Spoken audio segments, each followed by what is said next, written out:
할렐루야. 우리 앞에 있는 분들과 함께 인사하겠습니다. 믿음으로 승리하세요.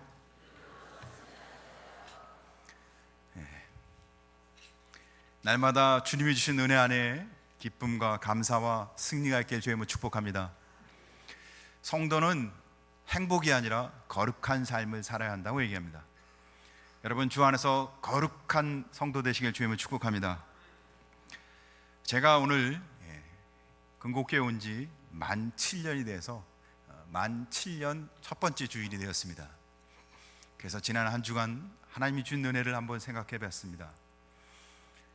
온 것도 하나님의 은혜, 제가 근곡교회에 부임한 것도 하나님의 은혜, 7년 동안 또 이렇게 목회를 감당할 수 있었던 것도 하나님의 은혜, 모든 게 다 하나님의 은혜였던 것을 다시 한번 생각하게 됐습니다. 은혜 없이는 어떻게 여기까지 왔을까? 어떻게 이렇게 감당할 수 있었을까? 그래서 너무 감사하고 또 너무 기쁜 마음이 고백되어졌습니다.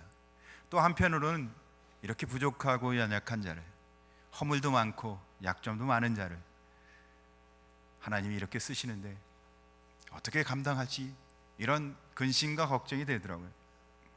하나님이 쓰시긴 하지만 제 자신을 제가 잘 아는데 이렇게 부족한데 이게 온 것이 참 기적이다, 앞으로도 어떻게 감당할까, 이런 근심이 또 생기기도 하더라고요.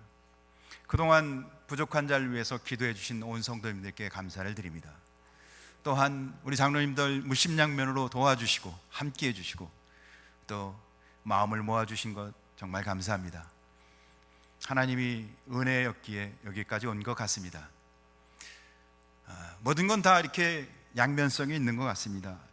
은혜도 있지만 또 근심도 있는 것 같습니다.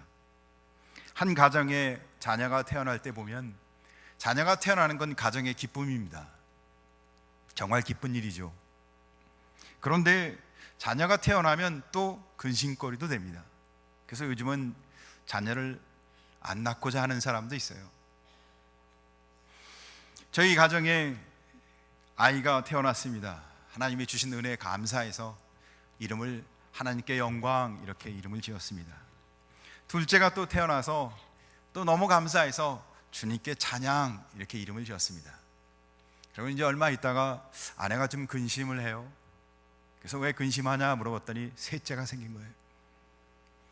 첫째, 둘째까지는 그렇게 근심하지 않았는데 셋째가 생기니까 마음이 무거웠던 것 같습니다. 그때는 작은 교회를 섬겼을 때였는데 형편도 어렵고 또 여건도 그렇게 좋지 않고 또 아이를 셋을 낳는다는 게 무거웠던 것 같습니다.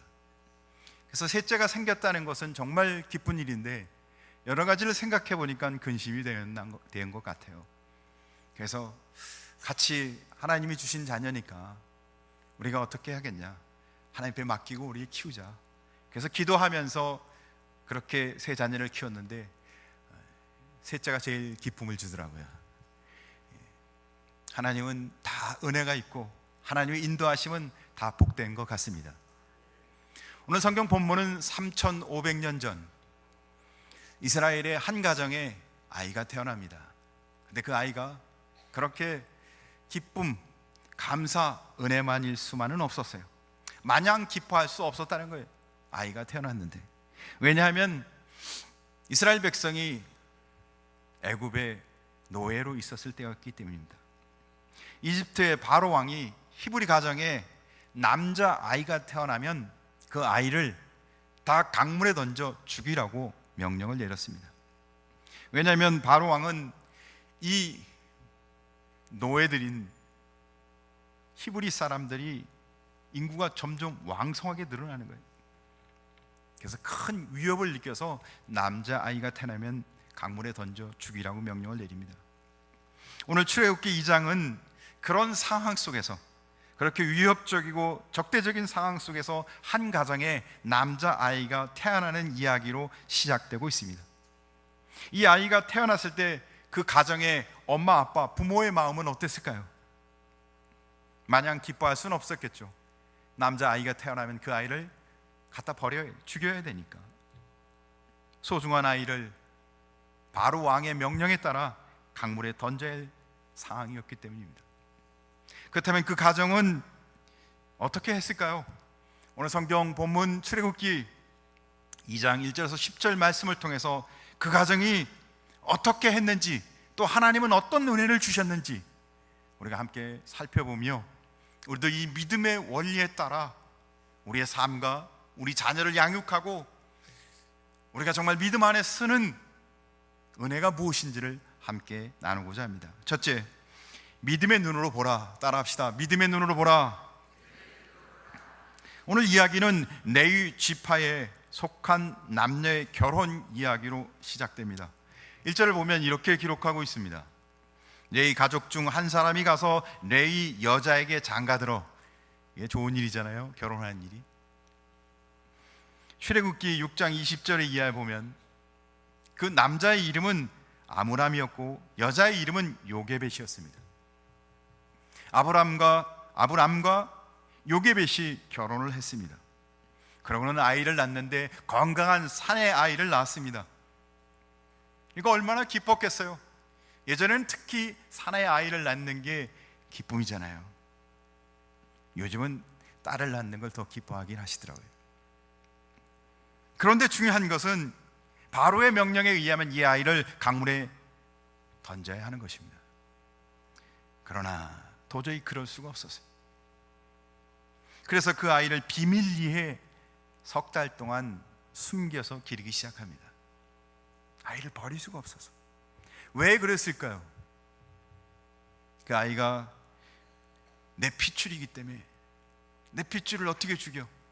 오늘 성경을 보니까 그래서가 아니라 이렇게 기록하고 있습니다. 2절에 보니까 그 여자가 임신하여 아들을 낳으니 그가 잘생긴 것을 보고 석 달 동안 그를 숨겼으니 그 아이가 잘생겼대요. 얼마나 잘생겼기래. 그런데 그 잘생겼다는 히브리어 원어를 살펴보니까 토브라고 기록되어 있습니다. 토브는 하나님이 보시기에 좋았더라, 창세기 1장에 나와 있는 단어인데, 그것은 하나님이 보시기에 좋았더라, 좋다는 의미로 번역되는 단어입니다. 그래서 예전 개역 성경에서는 그것을 그가 그의 준수함을 보고, 또는 NIV 성경에서는 뛰어난 아이, 훌륭한 아이, 주로 외모를 이야기하는 것처럼 기록되어져 있습니다. 그러면 외모가 출중한 아기를 볼 때는 이 아이를 잘 키워야 되고, 외모가 좀 출중하지 않으면 이 아이를 대충 키워야 될까요? 그런 의미는 절대 아니겠죠. 오늘 성경에는 외모를 이야기하는 것이 아닌 것을 이야기합니다. 사도행전 7장 20절을 보면 스데반이 설교하는 중 그 어린아이 모세에 대해서 기록하고 있는데 이렇게 기록하고 있습니다. 하나님 보시기에 아름다웠다. 그러니까 아이인데도 불구하고 하나님 보시기에 아름다운, 그러니까 그의 외모가 아니라 하나님이 주신 은혜가 남다른 아이. 사랑하는 성도 여러분,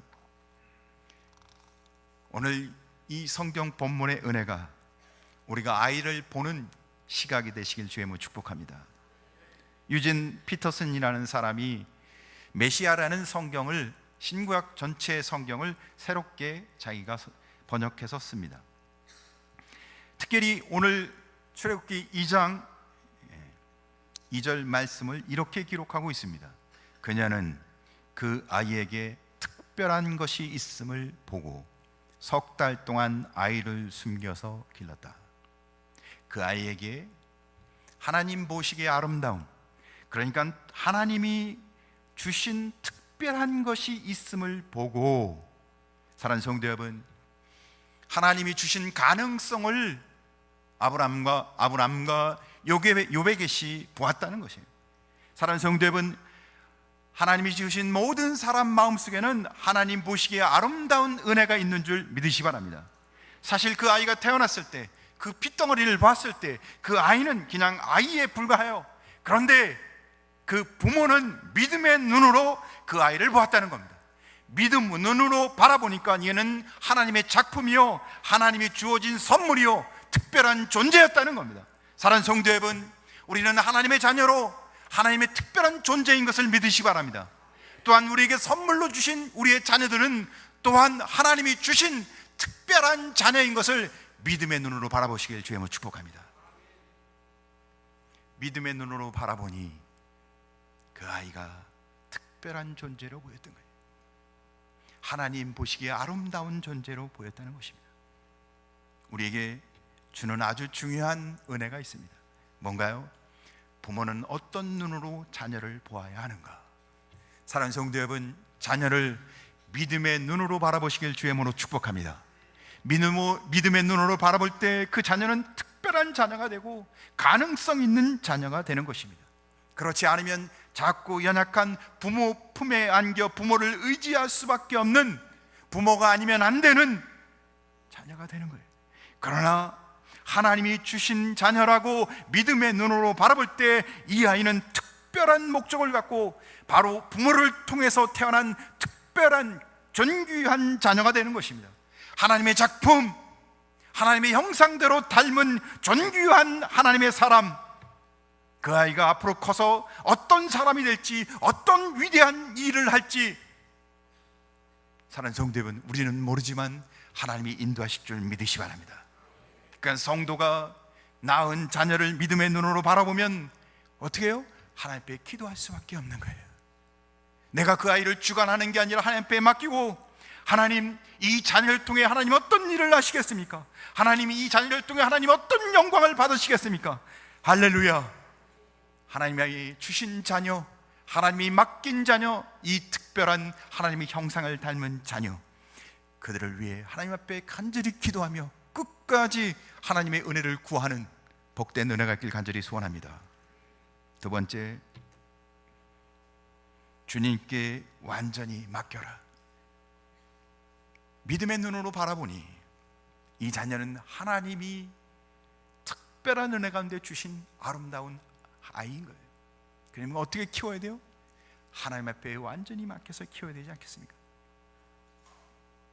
욥에 계신 이 아이를 석 달간 숨겨서 키우는데, 석 달쯤 키우니까 애가 워낙 건강해서 울음소리가 얼마나 우렁찬지 더 이상 이제 숨길 수가 없었어요.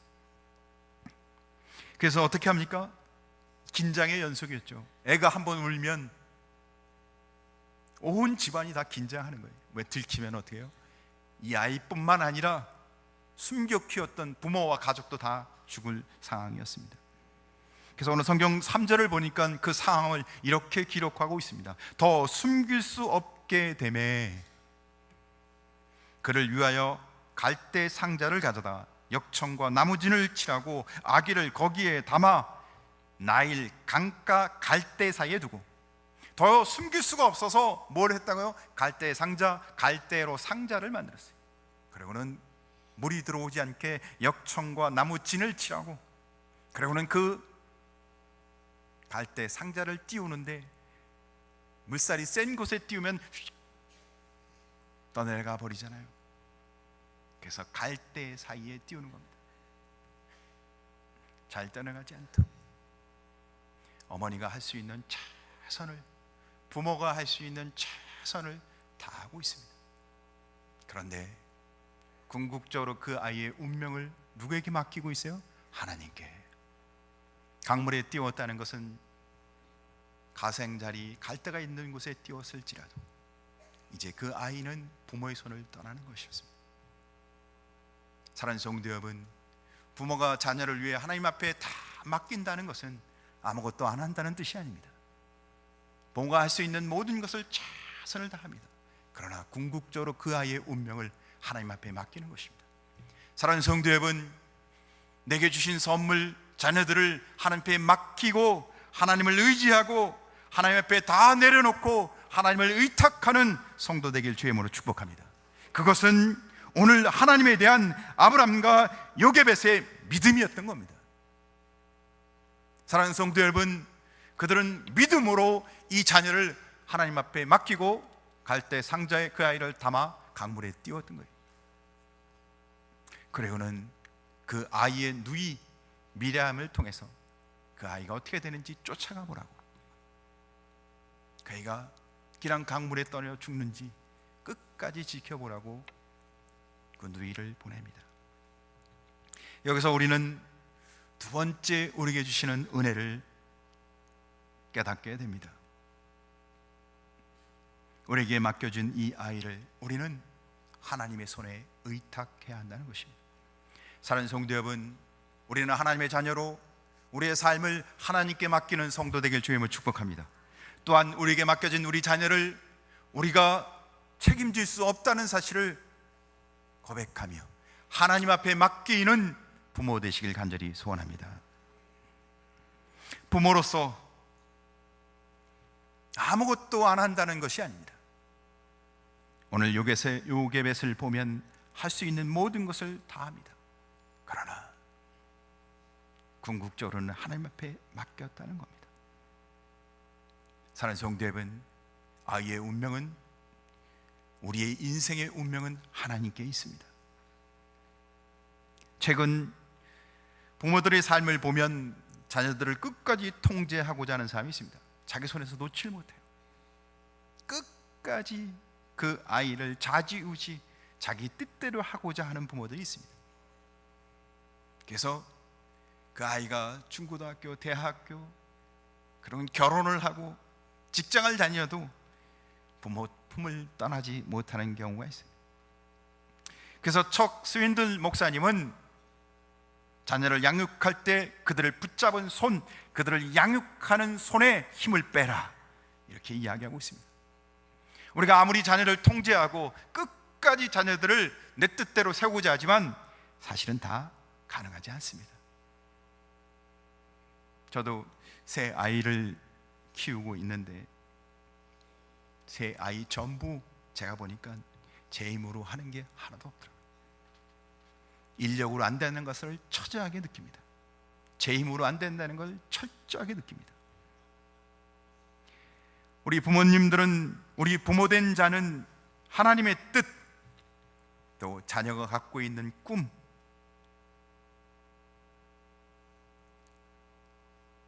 잘 발견하셔서 내 뜻대로가 아니라 하나님의 뜻 가운데, 하나님이 주시는 은혜 가운데 양육하길 주의 이름으로 축복합니다. 그래서 우리가 반드시 기억해야 할 것이 한 가지 있습니다. 그것은 우리 자녀는 육신의 부모가 아니고 하나님이 우리의 진짜 부모인 것을 깨달으시길 주의 이름으로 축복합니다. 그래서 우리는 모두 다 하나님을 아버지라고 부릅니다. 사랑하는 성도 여러분, 우리 모든 성도들과 또한 우리 자녀들이 하나님을 아버지로 고백하는 은혜가 회복되길 주의 이름으로 축복합니다. 그래서 맥스 루케이도는 그렇게 지적합니다. 그분이 우리 아이들의 진정한 아버지시다. 할렐루야. 그래서 우리는 아버지 하나님께 우리 자녀들을 맡기는, 의탁하는 훈련을 해야 합니다. 아버지 하나님께 온전히 맡길 때 하나님의 뜻대로, 하나님의 뜻에 의해 우리 자녀들이 하나님의 영광 중에 자라나게 될 것입니다. 할렐루야. 하나님은 우리 자녀들에게 하나님이 갖고 있는 목적과 은사와 재능과 하나님의 인도하심이 있습니다. 하나님의 손에 붙들릴 때만 하나님이 우리에게 그 선한 일을 이루어 주실 것입니다. 사랑하는 성도 여러분, 우리에게 맡겨진 우리 자녀들을 하나님께 온전히 맡겨 하나님의 손에 붙들려 양육하시는 믿음의 은혜가 있길 주의 이름으로 축복합니다. 그래서 세 번째, 하나님의 말씀으로 양육하라. 한번 따라 합시다. 하나님의 말씀으로 양육하라. 우리가 믿음의 눈으로 그 자녀를 바라보니 이는 하나님의 특별한 은혜 가운데 하나님의 형상을 닮은 자녀입니다. 그래서 우리는 하나님 앞에 맡길 수밖에 없습니다. 그런 우리가 하나님 앞에 온전히 자녀를 맡기는 것은 어떤 방법이에요? 하나님의 말씀으로 양육하는 것입니다. 하나님의 손길에 아이의 운명을 의탁한 요게벳은 그 믿음대로 하나님의 크신 은혜를 받습니다. 아이를 담은 갈대 상자를 띄웠는데 그 갈대 상자가 나일강을 따라 흘러내려가는데 때마침 바로의 공주 바로 바로의 딸이 그 갈대 상자를 발견하게 됩니다. 이집트의 공주가 그 갈대 상자에 담긴 아이의 우는 모습을 열어보고 그 아이가 히브리 아이인 줄 알면서도 그럼에도 불구하고 그 아이에 대한 불쌍한 마음, 국률의 마음이 생깁니다. 성경을 가만히 읽어보면 이렇게 기록되어 있죠. 바로의 딸이 목욕하러 나일 강으로 내려오고 시녀들은 나일 강가를 거닐 때 그가 갈대사의 상자를 보고 시녀를 보내어 가져다가 열고 그 아이를 보니 아이가 우는지라 그가 그를 불쌍히 여겨. 사랑하는 성도 여러분, 하나님은 우리에게 은혜를 주시는 하나님인 줄 믿으시기 바랍니다. 이는 히브리 사람의 아기로다. 바로의 명령에 의하면 히브리 아이는 강물에 던져 죽여야 하는데 공주는 그 아이를 보는 순간 불쌍히 여겨. 공주의 이 호의적 반응은 명백히 하나님의 은혜였던 것입니다. 사랑하는 성도 여러분, 성도는 하나님의 은혜 가운데 살아야 합니다. 할렐루야. 사랑하는 성도 여러분, 은혜가 없으면 어떻게 살겠습니까? 오늘 하나님은 성도의 배후에 역사하시는 하나님인 것을 우리에게 명백히 보여줍니다. 우리는 하나님을 의지하시기 바랍니다. 하나님의 말씀에 따라 사시기 바랍니다. 이 상황을 처음부터 끝까지 지켜보고 있던 누나 미리암은 이 기회를 놓치지 않고 바로 공주에게 다가가서 유모를 소개시켜 주겠다고 얘기합니다. 히브리 사람 중에 유모가 많습니다. 유모를 소개해 드리겠습니다. 공주가 그 이야기를 듣고 어떻게 해요? 그러면 그 유모를 데려와라. 미리암이 잽싸게 달려가서 그 아이의 엄마, 자기의 엄마를 불러옵니다. 그러니까 공주가 이야기합니다. 이 아이를 젖될 때까지 너희가 키워라. 그럼 내가 너희에게 삭을 주겠다. 기적이 아닙니까? 죽여야 할 아기를 삭을 받아가면서 자기가 키우게 되었습니다. 사랑하는 성도 여러분, 우리의 삶 속에 우리가 믿음으로 하나님 앞에 나아가는 성도의 삶 속에 이 놀라운 은혜와 기적을 경험하시길 주의 이름으로 축복합니다. 꿈 같은 일이 일어난 것입니다. 기적과 역사가 일어난 것입니다. 우리 근곡교회 온 성도의 가정에 우리 자녀를 양육하는 가운데 이런 기적이 일어나길 주님의 이름으로 축복합니다. 7절과 9절을 보니 그 너희가 바로의 딸에게 이르되 내가 가서 당신을 위하여 히브리 여인 중에 유모를 불러다가 이 아이에게 젖을 먹이게 하리까. 바로의 딸이 그에게 이르되 가라 하매 그 소녀가 가서 그 아이의 어머니를 불러오니 바로의 딸이 그에게 이르되 이 아기를 데려다가 나를 위하여 젖을 먹이라. 내가 그 삭을 주리라. 할렐루야. 여인이 아기를 데려다가 젖을 먹이다니. 보통 젖될 나이가 보통 4살에서 5살이 아닙니까? 그러니까 그 아이를 친엄마가 4년에서 5년 동안 자기 젖을 먹이면서 키웠다는 얘기입니다.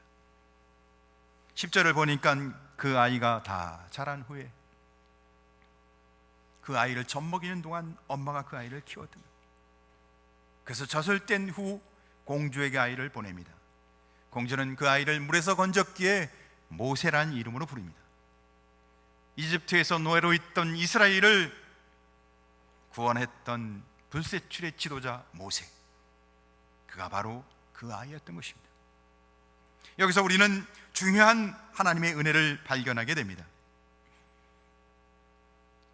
아므람과 요게벳은 이 아이를 젖을 먹으면서 키우는 동안 4, 5년 동안 하나님에 대해서, 믿음에 대해서, 또한 그의 민족에 대해서 가르쳤던 겁니다. 사랑하는 성도 여러분, 우리 자녀를 양육하는 데 있어 하나님 앞에 맡기는 방법은 뭘까요? 우리가 자녀를 교육하는 데 있어서 가장 중요한 최우선의 방법은 뭘까요? 또한 내가 하나님의 자녀로서 내가 바르게 쓰고 승리하는 삶은 뭘까요? 사랑하는 성도 여러분, 하나님의 말씀인 것을 기억하시기 바랍니다. 주의 교훈과 훈계로 양육해야 합니다. 최우선은, 우리가 신앙생활에 있어서 최우선은 하나님의 말씀인 것입니다. 그러나 요즘 부모들은 말씀을 과외시키는 부모는 없습니다. 영어 교육은 시키죠. 수학을 수십만 원, 많게는 수백만 원짜리 과외를 시킵니다. 악기를 가르칩니다. 저렴하게도 배우지만 저희 교회는 아주 저렴하게 가르치죠. 그러나 비싸게, 실력이 좋으려면 아주 굉장히 많은 레슨비를 내야 합니다. 요즘은 운동을 시킵니다. 태권도, 축구, 야구, 요즘은 또 골프가 인기 아닙니까? 어떤 것이든지 다 투자를 해야 합니다. 그 아이에게 인생을 걸어야 그 분야에서 뭔가 할 수 있습니다. 사랑하는 성도 여러분, 그런데 성경은 오늘 그렇게 이야기합니다. 성경을 가르치라, 믿음을 가르치라. 그래야 그 자녀가 하나님의 손에 붙들린다. 그 자녀가 하나님 앞에 영광스러운 복된 자가 된다. 사랑하는 성도 여러분, 우리는 하나님의 자녀입니다. 우리 인생이 복되려면 하나님의 말씀 가운데 쓰길 바랍니다. 우리 자녀가 복되려면 하나님의 말씀으로 양육하시기 바랍니다. 신앙은 하나님의 은혜 가운데 사는 것입니다. 그 어떤 방법으로도 우리를 복되게 할 수 있는 방법은 절대 없습니다. 성경은 우리에게 분명히 이야기합니다. 우리 자신은 하나님의 자녀에게 하나님 말씀 가운데 서라고, 그리고 너에게 맡긴 자녀는 또 이야기하십니다. 하나님의 말씀으로 양육하라고. 최우선 순위인 것입니다. 사랑하는 성도 여러분, 갓 태어난 아이가 뭐 그렇게 잘생겼습니까?